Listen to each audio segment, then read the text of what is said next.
அனைவருக்கும் வணக்கம். குரோதி தமிழ் புத்தாண்டு பார்த்திங்கன்னா ஏப்ரல் 14ஆம் தேதி பிறக்க போகுதுங்க. இந்த தமிழ் புத்தாண்டானது கன்னி ராசிகளை பிறந்தவங்களுக்கு எப்படிப்பட்ட பலன்களை கொடுக்க போகிறது, அவர்களுக்கு என்ன மாதிரியான மாற்றங்களை உருவாக்க போகிறது, கன்னி ராசியினர் இந்த தமிழ் புத்தாண்டில் இந்த விஷயங்கள் எல்லாம் நீங்கள் கவனமாக இருக்கணும், இந்த காலத்தில் வரக்கூடிய பிரச்சனைகளை தவிர்க்க நீங்கள் செய்ய வேண்டிய பரிகாரங்கள் என்ன, மொத்தத்தில் இந்த குரோதி தமிழ் புத்தாண்டானது கன்னிராசி அன்பர்களுக்கு எப்படிப்பட்ட பலன்களை கொடுக்க போகிறது, சுப பலன்களை கொடுக்குமா அல்லது அசுப பலன்களை கொடுக்க பெற போகிறதா அப்படிங்கிறத நீங்கள் தெரிஞ்சுக்கணுமா? வீடியோவை ஸ்கிப் பண்ணாமல் கடைசி வரைக்கும் பாருங்கள். இந்த பதிவு கன்னி ராசிகளை பிறந்த அனைத்து நட்சத்திர அன்பர்களுக்கும் பொருந்தும். வீடியோக்குள்ளே போகிறதுக்கு முன்னாடி இது வரைக்கும் நீங்கள் நம்ம சேனலை சப்ஸ்கிரைப் பண்ணலன்னா உடனே சப்ஸ்கிரைப் பண்ணிக்கோங்க. அப்படியே பக்கத்தில் இருக்கக்கூடிய நோட்டிஃபிகேஷனுக்கான பெல் பட்டனையும் ப்ரெஸ் பண்ணிக்கோங்க. சரி நேர்களே, வாங்க வீடியோக்குள்ளே போகலாம். கன்னிராசி அன்பர்களே, இந்த குரோதி தமிழ் புத்தாண்டானது அனைத்து விதத்திலையுமே ஆதரவற்றவர்களை ஆதரிக்கக்கூடிய குணமுடைய உங்களுக்கு இந்த காலகட்டத்தை பொறுத்த வரைக்கும் பொன் பொருள் சேர்க்கை அதிகமாக நடைபெறுங்க. கடந்த காலங்களை பொறுத்த வரைக்கும் பார்த்திங்க அப்படின்னா நிறைய கஷ்டங்கள் துன்பங்களை நீங்கள் பட்டிருப்பீங்க. ஆனால் இந்த குரோதி தமிழ் புத்தாண்டானது உங்களுக்கு வளம் சேர்க்க ஒரு ஆண்டாகவே இருக்கப்பெற போகிறது அப்படின்னு தான் சொல்லணும். அதே மாதிரி வாகன யோகமும் உங்களுக்கு உண்டாக பெறும். விருந்து கேளிக்கை நிகழ்ச்சிகளில் பங்கு கொள்ள வாய்ப்பும் கிடைக்கப்பெறும். மனம் மகிழும்படியான சம்பவங்கள் நிறையவே நடைபெறுவதற்கான வாய்ப்பு இருக்குது. தொழில் வியாபாரத்தில் எதிர்பார்த்த லாபம் கிடைக்கப்பெறுவீங்க. முன்னேற்றமும் காணப்படுங்க. அதே மாதிரி வியாபாரம் தொடர்பான பயணங்கள் செல்லவும் நேரிடலாம். தொழில் விரிவாக்கத்திற்கான பண உதவி உங்களுக்கு கிடைக்கப்பெறும். பங்குதாரர்களிடம் இருந்து வந்த கசப்புணர்வு நீங்க பெறுவீங்க. உத்தியோகத்தில் இருப்பவர்களுக்கு வேலைச்சுமை குறையும். முயற்சிகளில் சாதகமான பலன்கள் கிடைக்கப்பெறும். கடினமான காரியங்களையும் திறமையாக செய்து முடிச்சிடுவீங்க.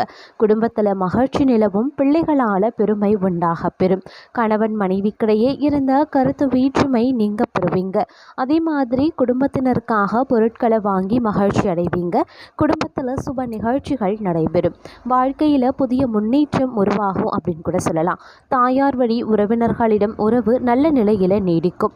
பெண்களுக்கு புதிய தொடர்புகள் மூலமாக லாபம் உண்டாக பெறும். மனம் மகிழும்படியான நிகழ்ச்சிகள் நடைபெறும். மாணவர்களுக்கு கல்வியில் முன்னேற்றம் காணப்படும். பாடங்கள் படிப்பது பற்றிய கவலை நீங்க பெறுவீங்க அப்படின்னு கூட சொல்லலாம். புதிய நட்புகளால் மகிழ்ச்சி அடைவதற்கான காலகட்டமாக இந்த குரோதி தமிழ் புத்தாண்டு உங்களுக்கு அமையப்பெற போகிறது. அதே மாதிரி அரசியல் துறையினருக்கு கடந்த காலத்தில் உங்களை விட்டு சென்றவர்கள் விரும்பி வந்து சேருவாங்க. உறவு பலப்பட ஆரம்பிச்சிடும். தொலைபேசி தொடர்பு மூலமாக சிலர் புதிய தொழில் ஒப்பந்தங்களை ஏற்படுத்தி லாபம் தேடக்கூடிய முயற்சியில் ஈடுபடுவீங்க. கலைத்துறையினருக்கு கவனம் ரொம்ப ரொம்ப முக்கியம். எதிர்பாலினத்தாரிடம் பழகும்போது கொஞ்சம் எச்சரிக்கையாக இருக்க வேண்டியது அவசியமாகிறது. எதை பற்றியுமே கவலைப்படாமல் தீர ஆலோசித்து எதையும் செய்வது ரொம்ப ரொம்ப நல்லது அப்படின்னு நான் சொல்லணும். அதே மாதிரி கடன் கொடுக்கறது, ஃபைனான்ஸ் போன்றவற்றில் கொஞ்சம் கவனமாக இருக்க பாருங்கள். இதில் கொஞ்சம் பிரச்சனைகளை நீங்கள் சந்திக்க வேண்டியதாக இருக்கும். அதே மாதிரி இந்த காலகட்டத்தை பொறுத்த வரைக்கும் தொழில் வியாபாரம் சுமாராக தாங்க இருக்கும். எதிர்பார்த்த பணவரத்து இருந்தாலும் கூட வியாபாரம் தொடர்பான செலவுகள் அதிகரிக்கலாம். போட்டிகள் தொல்லை தராமல் இருக்கும். உத்தியோகத்தில் இருக்கிறவங்க பணிச்சுமை குறைந்து காணப்படுவாங்க. வேலை திறமைக்கு பாராட்டு நிச்சயம் கிடைக்கப்பெறுவீங்க. இந்த காலகட்டம் குடும்பத்தில் இருப்பவர்களுக்கு இருந்து வந்த நோய் நீங்க பெறும். அவர்களது நலனில் அக்கறை காட்டுவீங்க. கணவன் மனைவிக்கிடையே கருத்து வேற்றுமை ஏற்படலாம். அப்படிங்கிறதுனால ஒருவருக்கொருவர் விட்டு கொடுத்து அனுசரித்து செல்வது ரொம்ப ரொம்ப நல்லது. அதே மாதிரி பிள்ளைகளிடம் கவனமாக எதையும் எடுத்து சொல்வது நல்லது. பூர்வீக சொத்துக்களில் இருந்து வந்த பிரச்சனைகளும் தீர ஆரம்பிச்சிடும். இந்த குரோதி தமிழ் புத்தாண்டானது மாணவர்களை பொறுத்த வரைக்கும் அவசரப்படாமல் நிதானமாக மனதில் பதியும்படியாக பாடங்களை படிக்க வேண்டியது அவசியம். அப்போ தான் உங்களால் கூடுதல் மதிப்பெண் பெற உதவும். அதே போல் திறமை வெளிப்படக்கூடிய ஒரு காலகட்டம் அப்படின்னு கூட சொல்லலாம். அதே சமயம் அடுத்தவர் யாருமே குறை கூறக்கூடாது அப்படிங்கிறதுல நீங்கள் கொஞ்சம் உறுதியாகவே இருப்பீங்க. எதிலையுமே லாபம் கிடைக்கப்பெறும் என்றாலும் சிறு தடைகளும் உங்களுக்கு உருவாகலாம். அதே போல் காரியங்கள் வெற்றிகரமாக நடந்து முடியுங்க. இந்த தமிழ் புத்தாண்டு அப்படின்னு வரும் பொழுது கன்னிராசி அன்பர்களை பொறுத்த வரைக்கும் பார்த்திங்க அப்படின்னா சில விஷயங்கள் அப்படின்னு வரும் பொழுது பல வழிகள்லையும் பார்த்திங்கன்னா உங்களுக்கு தொல்லைகள் ஏற்படுவதற்கான வாய்ப்பு இருக்குது. அது ஒரு சில விஷயங்களில் மட்டும்தான் இந்த மாதிரியான தொல்லைகள் உங்களுக்கு இருக்கலாம். அது என்ன மாதிரியான விஷயங்கள் அப்படின்னு பார்த்திங்கன்னா வியாபாரம் மற்றும் தொழில், இது 2 விஷயத்துலையும் பார்த்திங்கன்னா உங்களுக்கு மறைமுகமாகவோ அல்லது நேரடியாகவோ தொல்லைகள் உருவாவதற்கான வாய்ப்பு இருக்கிறதுனால கொஞ்சம் கவனமாக செயல்பட பாருங்கள். அதே மாதிரி எந்த ஒரு வேலையிலையுமே எச்சரிக்கையுடன் ஈடுபட வேண்டியது அவசியம். உடல் ஆரோக்கியத்தில் கவனம் செலுத்துவது ரொம்ப நல்லது. திடீர் இடமாற்றம் ஏற்பட்டாலும் அதன் மூலமாக சாதகமான பலன்கள் உங்களுக்கு உண்டாக பெறும். வீண் செலவுகள், கௌரவ குறைச்சல் ஏற்படலாம். அப்படிங்கிறதுனால மிக கவனமாக இருக்க பாருங்க. தாய் தந்தையின் உடல் நிலையில் கவனம் செலுத்துவது ரொம்ப நல்லது. தொழில் வியாபாரத்தில் மெத்தன போக்கு காணப்பட்டாலும் இந்த காலகட்டத்தில் குருவினுடைய பார்வையானது தேவையான பணவரத்தை உங்களுக்கு ஏற்படுத்தி கொடுக்கும். புதிய முயற்சிகளில் தாமதமான நிலை காணப்பட்டாலும் விளைவு என்னவோ உங்களுக்கு வெற்றியை தரக்கூடியதாகவே அமையப்பெறும் அப்படின்னு கூட சொல்லலாம். உத்தியோகத்தில் இருக்கிறவங்க வீண் அலைச்சல் காரியங்களில் இழுபறி அப்படிங்கிற நிலையை காண்பீங்க. பேச்சை குறைத்து கொண்டு செயலில் ஈடுபடுவது ரொம்ப நல்லதுங்க. அதே மாதிரி குடும்பத்தில் சுமூகமான நிலை காணப்படும் அப்படின்னு கூட சொல்லலாம். ஆனாலும் மனதில் குடும்பம் தொடர்பான கவலை, பிள்ளைகள் பற்றிய கவலை அப்படின்னு ஏதாவது ஒரு கவலை உங்களுக்கு இருந்து கொண்டே தான் இருக்கும். கணவன் மனைவி ஒருவரை ஒருவர் அனுசரித்து செல்வது நல்லது அப்படின்னு தான் சொல்லணும். பெண்களுக்கு தொல்லைகள் குறைய ஆரம்பிச்சிடும். வீண் செலவுகள் உண்டாகலாம். அப்படிங்கிறதுனால கொஞ்சம் கவனமாக இருக்க பாருங்க. உடல் ஆரோக்கியத்தில் கவனம் செலுத்துவது ரொம்ப நல்லது. கலைத்துறையினருக்கு உங்களுக்கு கிடைக்கக்கூடிய சிறு வாய்ப்புகளை கூட வீணாக்காமல் பயன்படுத்தினீங்க அப்படின்னா ரொம்ப நல்லது. அதன் மூலமாக உங்களுக்கு சாதகமான பலன்களும் கிடைக்கப்பெறும் அப்படின்னு கூட சொல்லலாம். உங்களுடைய திறமைகளை வெளிக்கொண்டு வர சிறந்த காலகட்டம் இதுவே சொல்லலாம்.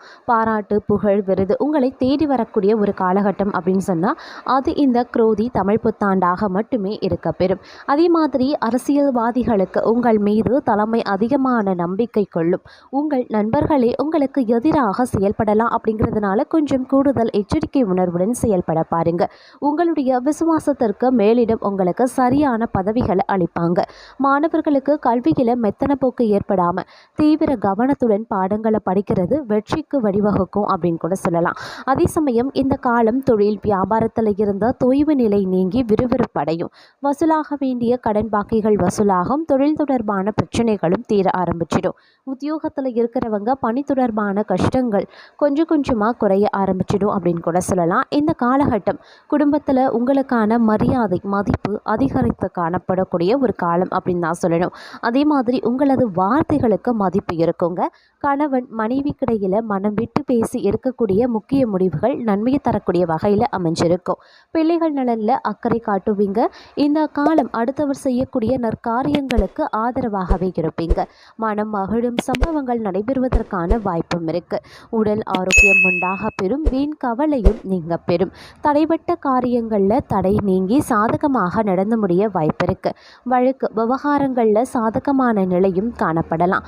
அதே சமயம் இந்த குரோதி தமிழ் புத்தாண்டானது கன்னிராசிக்காரர்களை பொறுத்த வரைக்கும் உத்தியோக விஷயம் பார்த்தீங்க அப்படின்னா கொஞ்சம் சாதகமற்ற நிலைகளை இருக்கிறதுனால உங்களுடைய பணியிடத்தில் நீங்கள் கொஞ்சம் கூடுதல் கவனத்துடன் இருக்க வேண்டியது அவசியம். அதே மாதிரி யார் இடத்துலையுமே சரிங்க எடுத்தறிந்து பேச வேண்டாம். அதீத கோபம் இந்த காலகட்டத்தில் உங்களுக்கு வெளிப்படலாம். அதனால் உங்களுடைய கோபத்தை நீங்கள் கட்டுக்குள்ளே கொண்டு வர வேண்டியது அவசியம். உங்களுடைய கோபத்தை நீங்கள் கட்டுப்படுத்திக்கிட்டீங்க அப்படின்னா பெரும்பாலான பிரச்சனைகளை உங்களால் தவிர்க்க முடியும். அதே மாதிரி இந்த காலகட்டத்தை பொறுத்த வரைக்கும் கன்னிராசி அன்பர்களே எந்த ஒரு விஷயத்துலையுமே சரிங்க அவசரப்படவே கூடாது, அலட்சியமாக இருக்கவே கூடாது. இது ரெண்டுமே உங்களுக்கு பிரச்சனையை தான் கொண்டு வரும். அதனால் வேலையோ அல்லது குடும்பமோ அல்லது வேறு வெளி இடங்களோ எதுவாக இருந்தாலும் சரி, உங்களுடைய தொழிலாகட்டும் வியாபாரம் ஆகட்டும் எதுவாக இருந்தாலும் சரி, ஆண் பெண் இருவருக்குமே சரிங்க எந்த ஒரு விஷயத்துலையுமே கன்னிராசி அன்பர்களே அலட்சியம் இருக்கக்கூடாது. அதே மாதிரி கவன சிதறலும் இருக்கக்கூடாது. அதே மாதிரி முன்கோபப்படக்கூடாது. இது மூன்றுமே உங்களுக்கு மட்டும்தான் பிரச்சனையை ஏற்படுத்திடும். அது உங்களுடைய எதிரிகளுக்கு சாதகமாகவும் முடிஞ்சிடும். அதனால் கொஞ்சம் கூடுதல் கவனத்துடன் எச்சரிக்கை உணர்வுடன் நடந்து கொள்ள பாருங்க. அப்போ தான் இந்த காலகட்டத்தை பொறுத்த வரைக்கும் பெரும்பாலான பிரச்சனைகளை உங்களால் தவிர்க்க முடியும். அப்படி இல்லைன்னா திரும்பும் திசையெல்லாம் உங்களுக்கு பிரச்சனையாக வெடிக்க ஆரம்பிச்சிடும். அதனால் எல்லா விஷயத்துலையுமே திட்டமிட்டு செயல்பட பாருங்க. அனைத்து விஷயத்துலையுமே கொஞ்சம் அவசரப்படாமல் இருக்க பாருங்க. அவசரப்படாமல் அவசரப்படாமல் நிதானமாக சிந்தித்து நீங்கள் எடுக்கக்கூடிய முடிவுகள் கண்டிப்பாக உங்களுக்கு நன்மையை தரக்கூடிய வகையில் தான் இருக்கும். பொறுமையை காத்தீங்க அப்படின்னா நிச்சயம் உங்களுக்கு நன்மை நடைபெறும். இந்த காலத்தில் வரக்கூடிய பிரச்சனையை தவிர்க்க நீங்கள் செய்ய வேண்டிய பரிகாரம், ஊனமுற்றவர்களுக்கு தொண்டு செய்கிறதும், பிரதோஷ காலத்தில் சிவனை வழிபடுவதும் கஷ்டங்களை நீக்கி வீண் விரயத்தை குறைக்கும், காரிய தடையை நீக்கும். பிரதோஷ காலத்தில் சிவனை வணங்கி நல்லெண்ணெய் தீபம் ஏற்றி வழிபடுவது துன்பங்களை போக்கும், மதிப்பும் மரியாதையும் அதிகரிக்கும்.